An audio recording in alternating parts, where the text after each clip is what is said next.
लहरों से डरकर नौका पार नहीं होती, कि लहरों से डरकर नौका पार नहीं होती और कोशिश करने वालों की कभी हार नहीं होती। हेलो बच्चों, कैसे हैं? मैं आशा करती हूँ कि आप लोग ठीक होंगे और आपकी पढ़ाई लिखाई एकदम अच्छे से चल रही होगी। तो हम आप लोग को आज पढ़ाएंगे अध्याय 5, ठीक है। इसका प्रश्नावली 5.1 है। तो चलिए आज की वीडियो को स्टार्ट करते हैं। तो पहला क्वेश्चन क्या है, निम्नलिखित स्थितियों में से किन स्थितियों में संबंध संख्याओं की सूची एपी है और क्यों। तो हमें इसमें क्या बताना है कि जो ये स्थिति है, मतलब ये क्वेश्चन दिया है, क्या ये क्वेश्चन एपी में है, यदि है तो क्यों है। तो देखते हैं इसका पहला क्वेश्चन क्या है, प्रत्येक किलोमीटर के बाद का टैक्सी का किराया। ठीक है, ये क्या है, प्रत्येक किलोमीटर के बाद टैक्सी का किराया, जबकि प्रथम किलोमीटर के लिए किराया 15 रुपए है और प्रत्येक अतिरिक्त किलोमीटर के लिए किराया 8 रुपए है। मतलब इसमें क्वेश्चन क्या है कि प्रत्येक किलोमीटर, अगर हम 1 किलोमीटर जाएंगे, ठीक है, तो उसके लिए किराया कितना है, 15 रुपए है। अगर जितने किलोमीटर आगे बढ़ते जाएंगे तो वैसे ही इसका किराया भी बढ़ता जाएगा। तो जैसे मान लेते हैं ये कोई रोड है, ठीक है, तो पहली बिंदु में हमें 15 रुपए लगेगा, ठीक है, यह है 1 किलोमीटर के लिए। जब हम 2 किलोमीटर आगे जाएंगे तो क्या कहता है, इसमें 8 रुपए बढ़ जाएगा, तो +8, यहाँ पे कितना हो जाएगा, 23 रुपए हो जाएगा। और अगर हम 3 किलोमीटर दूर जाएंगे तो यहाँ पे कितना हो जाएगा, इसमें 8 जोड़ देंगे, ठीक है, तो कितना आ जाएगा यहाँ पे 31। और अगर हम 4 किलोमीटर दूर जाएंगे तो यहाँ पे कितना आ जाएगा, 39 +8 जुड़ जाएगा। तो इस तरह से ये यहाँ तक आगे डॉट डॉट करके बढ़ता चला जाएगा। तो चलिए इसमें लिख लेते हैं हल। अब इसमें क्या कहेंगे कि प्रथम किलोमीटर के लिए किराया दिया है, प्रथम किलोमीटर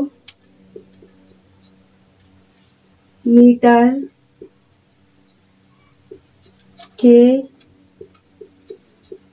लिए किराया बराबर 15 रुपए। तो और प्रत्येक अतिरिक्त किलोमीटर के लिए 8 रुपए बढ़ता चला जाएगा, ठीक है। तो इसमें हम क्या लिख लेते हैं, रुचि बराबर पहले 15, फिर 23, 31 और 39, ठीक है, डॉट डॉट करके जितने आगे किलोमीटर जाएगा वैसे ही बढ़ते चले जाएंगे। तो हमें इसमें क्या ज्ञात करना है कि इसमें ये एपी में सूची है कि नहीं है। तो हम सबसे पहले इसमें सारवांतर डी याद कर लेते हैं। तो लिख देंगे डी बराबर, तो हमने आप लोग को बताया था कि डी बराबर क्या होता है। तो अगर आप लोगों ने वीडियो नहीं देखा है तो जाइए इसके पहले की वीडियो देखिए, ताकि आप लोग को 5 चैप्टर अच्छे से समझ में आ जाएगा। तो डी बराबर क्या होता है, A2 माइनस A1।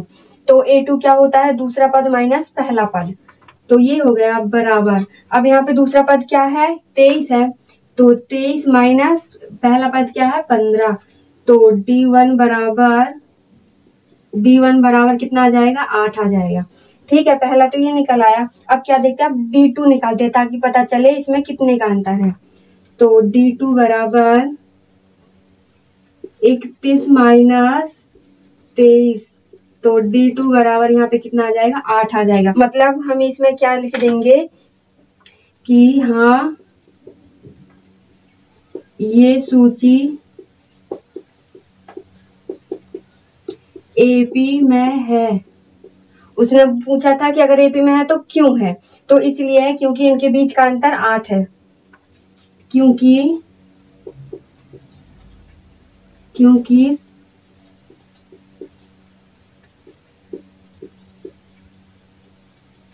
क्योंकि सारवांतर D1 बराबर है D2 के, इसलिए, ठीक है। तो चलिए अब हम इसका दूसरा वाला क्वेश्चन देखते हैं। तो ये है हमारा दूसरा क्वेश्चन। तो दूसरा क्वेश्चन क्या है, किसी बेलन में उपस्थित हवा की मात्रा जबकि वायु निकालने वाला पंप प्रत्येक बार में बेलन की शेष हवा का 1/4 भाग बाहर निकाल देता है, ठीक है। तो इसमें क्या बताया है कि जो एक बेलन होता है, तो जब हम उसे एक पंप से बाहर निकालते हैं, ठीक है, तो एक बार वो 1/4 भाग वायु बाहर निकालता है। तो चलिए हम पहले एक बेलन बना लेते हैं। तो मान लीजिए ये हमारी बेलन,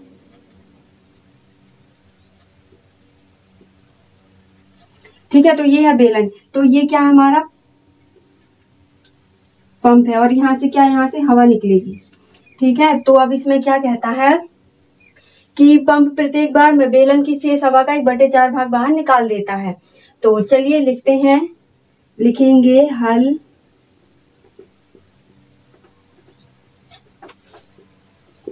माना बेलन में उपस्थित वायु कितनी है, हम 1 मान लेंगे। ठीक है, मतलब इसमें कुछ ना कुछ वायु तो भरी होगी, तो हमने इसे 1 मान लिया। तो यहाँ पे क्या आ जाएगा, A1 बराबर 1 आ जाएगा। अब हमें क्या ज्ञात करना है, हमें A2 निकालना है। तो क्या लिखेंगे, A2 बराबर, अब लिखेंगे हवा का 1/4 भाग बाहर निकालता है,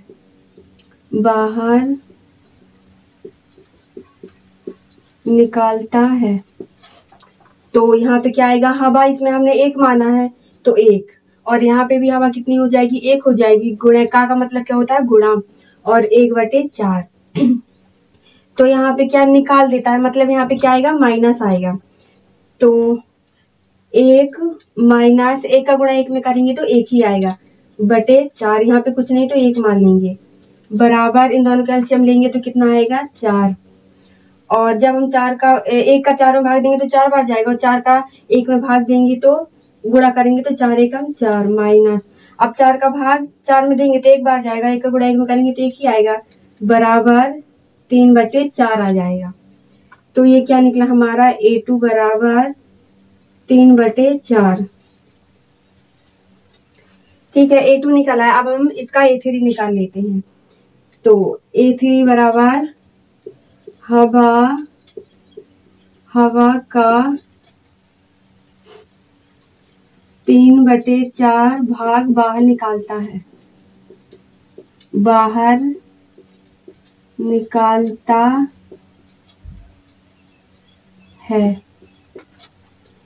तो A3 बराबर, सॉरी यहाँ पे 1/4 भाग, तो यहाँ पे हवा कितना निकला है, 3/4, यहाँ पे भी 3/4।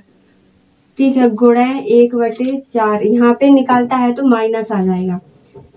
A3 बराबर 3/4 माइनस, अब इन दोनों का इसमें गुणा करेंगे तो 4 चौको 16, 3 का 1 में करेंगे तो 3 एकम 3। अब इन दोनों का एलसीएम लेंगे तो कितना आ जाएगा, यहाँ पे इन दोनों का एलसीएम 16 लेंगे। जब हम 4 का भाग 16 में करेंगे तो 4 बार जाएगा, और 4 का गुणा 3 में कर देंगे तो 4 3 12 माइनस, और जब 16 का भाग 16 में देंगे तो 1 बार जाएगा, और 1 का गुणा 3 में करेंगे तो 3 आ जाएगा, बराबर, अगर हम 12 में से 3 घटाएंगे तो 9 बचा यहाँ पे /16। तो A3 बराबर क्या आ जाएगा, 9/16। तो अब हम यहाँ पे क्या करेंगे, जो ये हमारे A दोनों निकले हैं, ठीक है, तो इन्हें अब हम बताएंगे कि ये सूची में है या नहीं है। तो चलिए इनकी हम पहले सूची बना लेते हैं। तो आप लोग इसकी स्क्रीनशॉट मार लीजिएगा, लिखेंगे सूची 1 3/4 और 9/16, ये हमारी सूची थी। ठीक है, तो अब हमें इसमें बताना है कि ये AP में है या फिर नहीं है। तो हम इसमें क्या करेंगे, सार्वधातुक D निकाल लेते हैं। तो D बराबर क्या होता है, लिखेंगे D1 बराबर A2 माइनस A1। तो A1 ये है, A2 और A3। तो D1 बराबर A2 कितना है, 3/4 माइनस, और A1 क्या है, 1 है, तो 1 के बटे में कुछ नहीं तो 1 ही मान लेंगे। तो D1 बराबर यहाँ पे 4 लेंगे। जब 4 का भाग 4 में देंगे तो 1 बार जाएगा, 1 का गुणा 3 में करेंगे तो 3 माइनस 4, 3 में से 4 घटेंगे तो माइनस का 1 आएगा, क्योंकि 4 बड़ी संख्या है, /4। ठीक है, अब हम इसका D2 निकाल लेते हैं। तो D2 बराबर A3 माइनस A2। तो D2 बराबर A3 कितना है, 9/16 माइनस, और A2 कितना है, 3/4। तो क्या करेंगे यहाँ पे, D2 बराबर, जब हम इन दोनों का एलसीएम लेंगे तो कितना आएगा, 16 आएगा। 16 का भाग 16 में देंगे कितनी बार जाएगा, 1 बार, तो 1 का गुणा 9 में करेंगे तो 9 ही आ जाएगा, माइनस, और 4 का भाग 16 में देंगे तो 4 बार 4 त्याई 12। तो D2 बराबर कितना आ जाएगा, माइनस का 3/16। ऐसे ही आप लोग D3 भी निकाल सकते हैं, लेकिन इसकी कोई जरूरत नहीं है, क्योंकि हमें पता चल गया है कि जो सार्वधांतर है वो बराबर नहीं है। क्यों बराबर नहीं, देखिए यहाँ पे माइनस का 1/4 आया और यहाँ पे माइनस का 3/16 आया। ठीक है, तो यहाँ पे क्या लिख देंगे कि D1 बराबर नहीं है D2 के। तो क्या लिख देंगे, अतः यह सूची AP में नहीं है, सूची AP में नहीं है।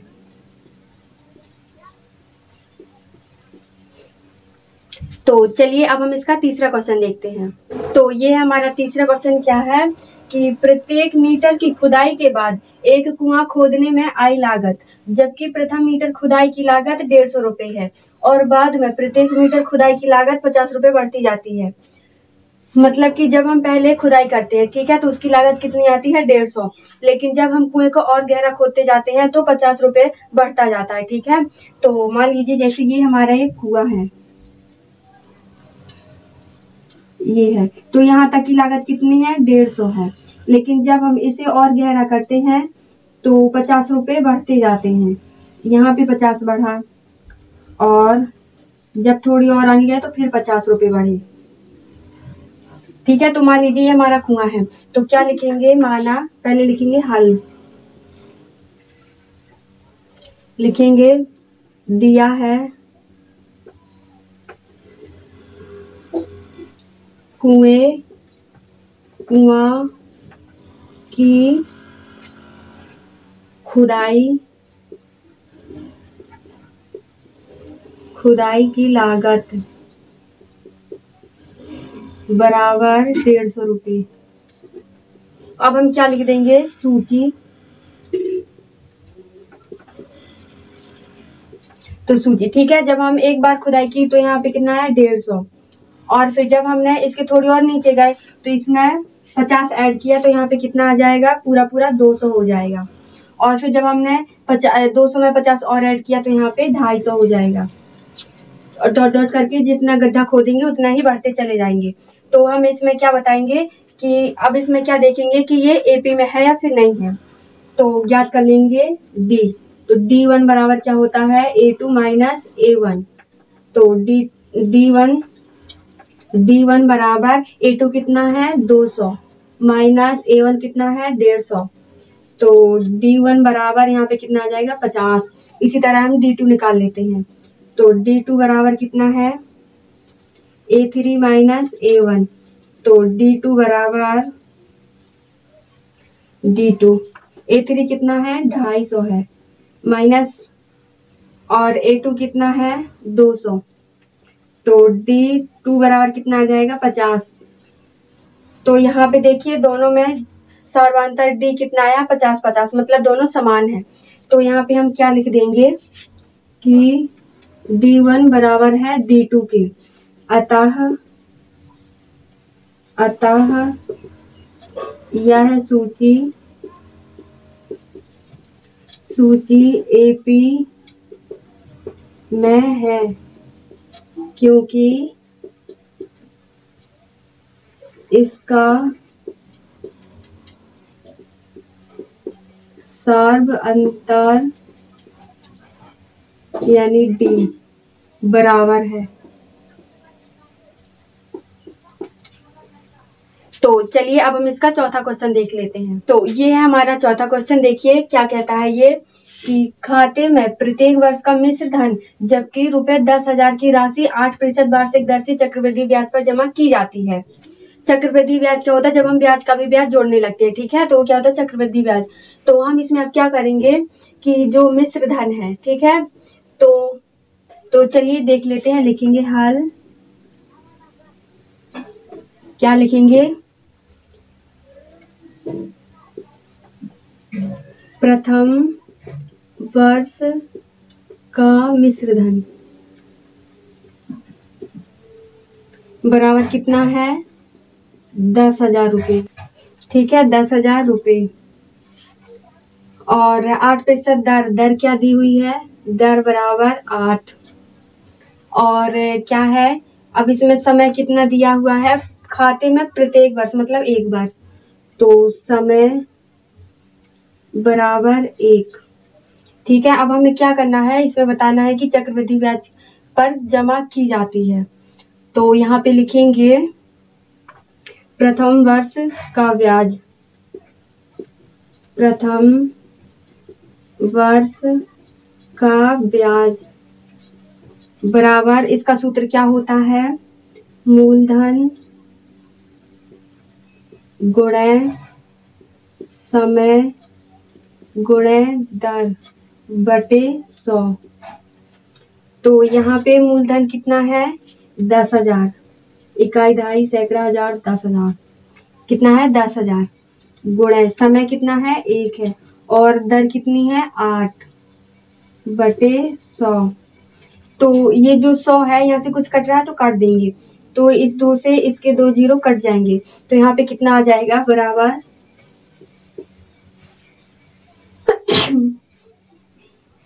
बराबर 800 आ जाएगा। तो ये क्या है, ठीक है 800 आया, तो हम यहाँ पे क्या लिख देंगे, प्रथम वर्ष की राशि। तो प्रथम वर्ष की राशि कितनी हो जाएगी, जो ये दिया हुआ है 10,000 में हम 800 जोड़ देंगे, तो प्लस 800 बराबर कितना हो जाएगा यहाँ पे 10,800। ठीक है, तो ये हमारा A1 है और ये A2 निकल आया। तो चलिए अब हम इसके अगला वाला निकाल लेते हैं, तो आप लोग इसका स्क्रीनशॉट मान लीजिए। तो अब क्या निकालेंगे, दूसरे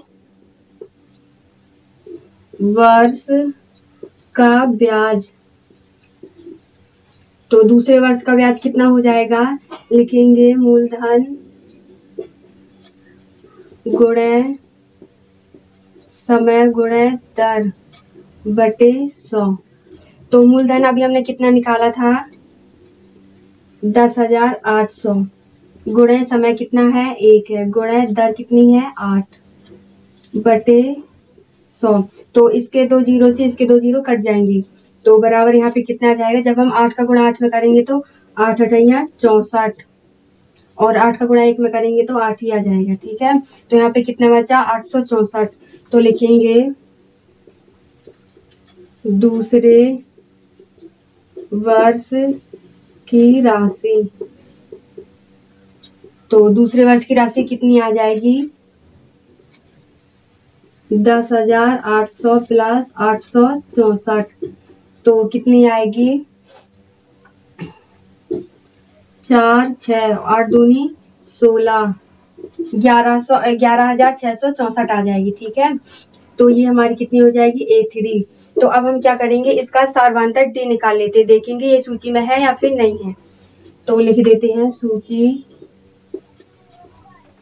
कितनी सूची निकाली थी, पहले हमने 10,000 और फिर 10,800 और फिर यहाँ पे 11,664 निकली। तो चलिए हम इसका सार्वधानिक D ज्ञात कर लेते हैं। तो लिख देंगे D1 बराबर A2 माइनस A1। तो D1 बराबर A2 कितना है 10,800 माइनस 10,000, तो D1 बराबर यहाँ पे कितना आ जाएगा 800। ठीक है, तो अब हम इसका D2 देख लेते हैं। तो D2 कितना आएगा A3 माइनस A2। D2 बराबर A3 कितना दिया हुआ है यहाँ पे 11,664 माइनस 10,800, तो D2 यहाँ पे कितना निकलेगा 864 निकलेगा। तो यहाँ पे क्या लिख देंगे कि D2 बराबर नहीं है D1 की, तो इसके आगे और क्या लिख देंगे, अतः यह सूची एपी में नहीं है। आप लोग को आज की वीडियो कैसी लगी, पसंद आई हो तो लाइक शेयर कमेंट करना मत भूलिएगा। चलिए मिलते हैं अगली वीडियो के साथ।